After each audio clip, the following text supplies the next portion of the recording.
Small signs of movement in the deadlock between the US and Iran. The diplomatic standoff over what it would take to reach a permanent end to the war has been going on for weeks. But in the past few hours, Iran diplomatic sources have told Al Jazeera they've delivered a new proposal for negotiations with the US through Pakistani mediators. We've got correspondents covering every angle of this evolving story. Alan Fisher is at the White House. Noor Odeh is in Ramallah. First of all, we're going to head to Tehran. We're going to speak to Al-Muqdad Al-Ruwaid. First question, do we have any more details about what's in this proposal? Well, so far we don't have much details about this proposal have been conveyed to Pakistani mediator. At the same time, if we step back, we can sense the position and stance of guesting to postponing the most critical and most deadlock issues like nuclear file, like the handing of uranium enrichment to stockpile from their country, and also they are seeing their rights and their sovereignty to say all of this. So the stance have been the same over the past few days, and we don't have much details about this proposal till this moment. Okay, we're going to bring in our chief US correspondent, Alan Fisher. It's now 60 days since Donald Trump formally notified Congress of the strikes against Iran. That's raising questions, I think, about the legality of the war, isn't it? Well, if they are, the White House are brushing past them. Under a 1973 Act, which came about after Vietnam, Congress said that if you start a military action, effectively a war, you have to inform them within 60 days, and then Congress has to vote to continue it. There's a couple of things that the White House can say. First of all, they don't recognize that this is a war. They took action because they believe there was an imminent threat from Iran. And Donald Trump can always extend it by 30 days if he feels it's necessary to do so without further congressional approval. There is also the difficulty as well that Donald Trump, and we heard it from Pete Hegseth when he was giving evidence in Capitol Hill on Thursday, is that the ceasefire on April the 7th effectively paused the clock on that 60 days, or it even stopped the clock. If they resume military action, then that's when the 60 days will start again. Congress will be informed and it all starts to fall into place again. So the White House isn't too concerned by the idea of informing Congress. There's a lot of Republican senators who are not too bothered about the formal information going to Congress and then there being a vote. So much so there was a vote on Thursday night that talked about the war powers. It was defeated. So Donald Trump can just blow through this 60-day thing. And just to remind you, in the last 24 hours, Donald Trump has been advised about possible targets in Iran for a new wave of attacks, which will be targeted, very limited, but meant to be very, very intensive. And the White House believes that that would effectively restart the clock. And Congress is out for the next 10 days. They've gone on vacation, they've got a week off, so no one on Capitol Hill is going to be raising any alarms about this. Okay, let's bring in Jack Barton. He's following developments in Israel from Amman in Jordan. As Salam was just saying there, the US president getting advice on the military options that he has with regard to Iran. What is the mood in Israel towards the prospect of restarting the war with Iran?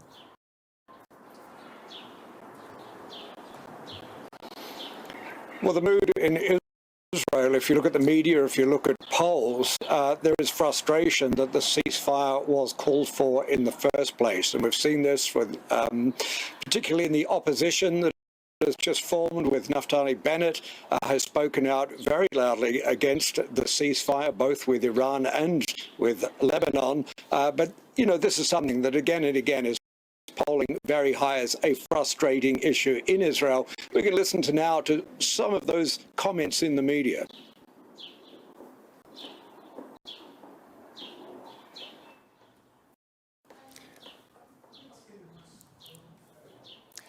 Let's go back to Alan Fisher, who's outside the White House for us. There is a deadline here inside the US. Let's talk about the pressures on the US president. Less than 200 days to go before the midterm elections. Gasoline prices are up, amongst other things. How much pressure is Donald Trump under now?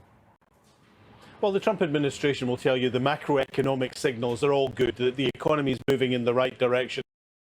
This is a short-term shock for the long-term gain of there being an Iran with no nuclear weapons.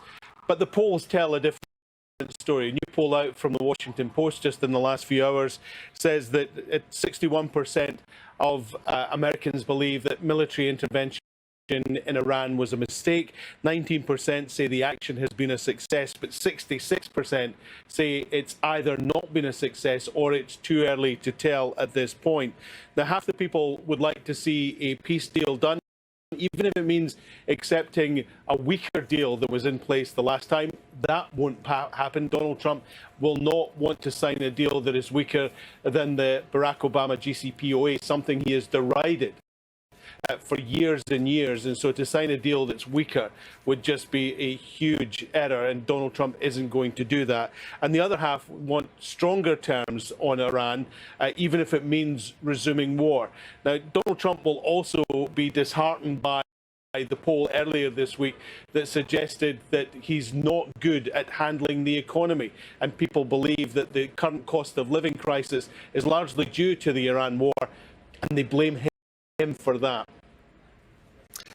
Alan, thank you very much indeed. That was Alan Fisher outside the White House there. We're going to go back to Jack Barton in Amman. Jack, you were telling us before about there appears to be a growing feeling, certainly a strong feeling within Israel amongst the public about the war, or possible re-entering of the conflict in Iran. In terms of the public view, in terms of the way that the media is presenting this, what is the story there? What is the media saying about all of this?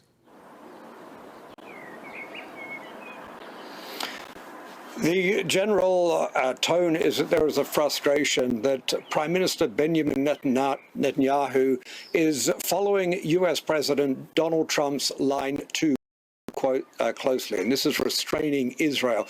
This is something we're hearing over and over again, particularly from this opposition that has just formed, that is showing that it is more powerful in the polling than Benjamin Netanyahu or his Likud party, and they are very critical of the ceasefire, making it very clear they would like Israel to resume hostilities. But again, we can hear a little bit more now in the media of what Israelis are saying about this topic.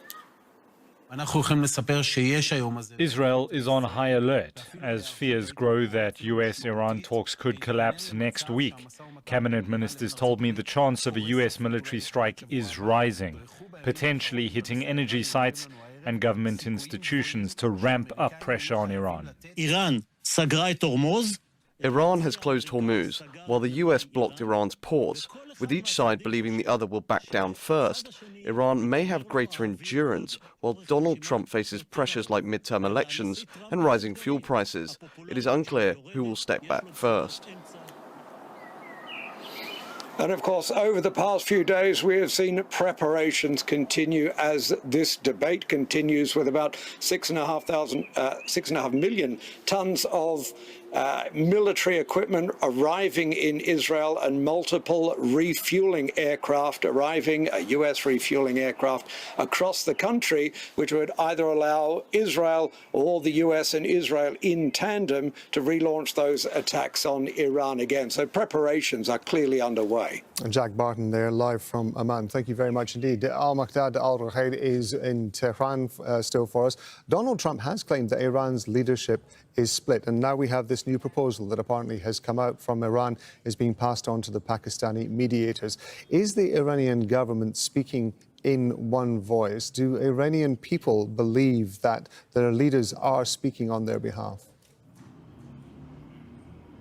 Yes, this is what we have seen over the past, actually from the beginning of this war, that Donald Trump accusing and claiming that there is a division inside Iranian officials and in the Iranian cabinet. But what we are seeing right now, over the past few days at least, that Iranians are trying very much to protect their self as acting in one voice, one system, one unity. And this is came across different occasions, especially when it comes to the National Persian Gulf Day.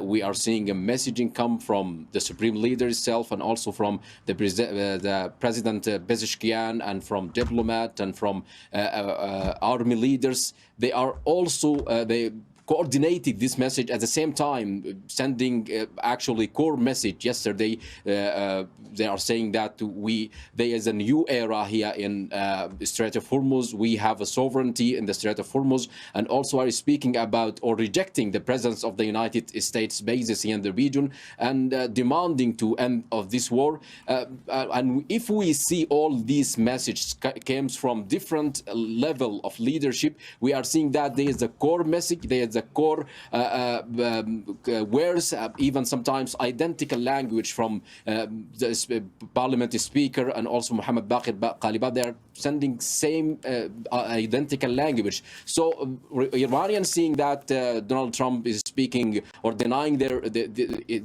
his comments, and also they are saying that we are united, we are acting as one nation and one system and one leadership under these critical circumstances and under this what they called aggression on their country and their territory.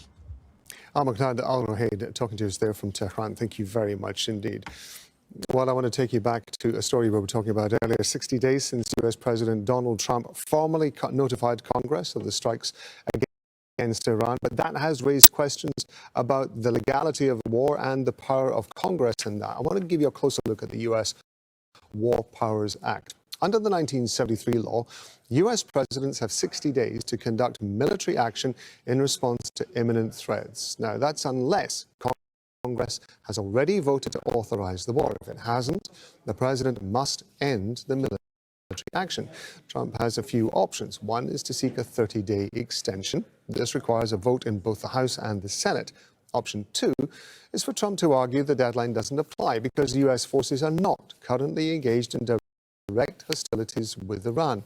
Former President Barack Obama did this when the deadline lapsed during US military operations in Libya in 2011. Congress has two potential options: either continue to pass a war powers resolution to force an end to the hostilities in the region, and that so far has failed, or it can pass an authorization for use of military force. That would permit Trump to use, quote, necessary and appropriate force against Iran. I'm going to take a look at what Pete Hegseth has told members of Congress about the deadline. We are in a ceasefire right now, which our understanding means the 60-day clock pauses or stops in a ceasefire. That's our understanding, just so you know. Well, for more on this, we're going to bring in our guest. In the studio with me is Sultan Barakat. He's a professor of public policy at Hamad bin Khalifa University. Joining us from the Iranian capital is Hamid Reza Gholamzadeh. He is the director of Diplo House. It's a think tank in Tehran. Gentlemen, thank you very much indeed for joining us on Al Jazeera. Hamid, I want to start with you first, and I actually want to go back to the story we were carrying before, which is this latest proposal that has come from Iran is now, we understand, in the hands of the Pakistani mediators. I want to talk to you about the timing of this, because over the last 24 hours, we've seen statements coming from the Trump administration that they are sending more weaponry towards the Strait of Hormuz. We've also heard statements from the Iran supreme leader saying that Iran now claims sovereignty, responsibility for controlling the Strait of Hormuz. Is this latest proposal from Tehran at this time an effort to try and offset any potential military action by the US, or do you think it is a genuine effort to try to move the negotiation process forward? As far as I can say,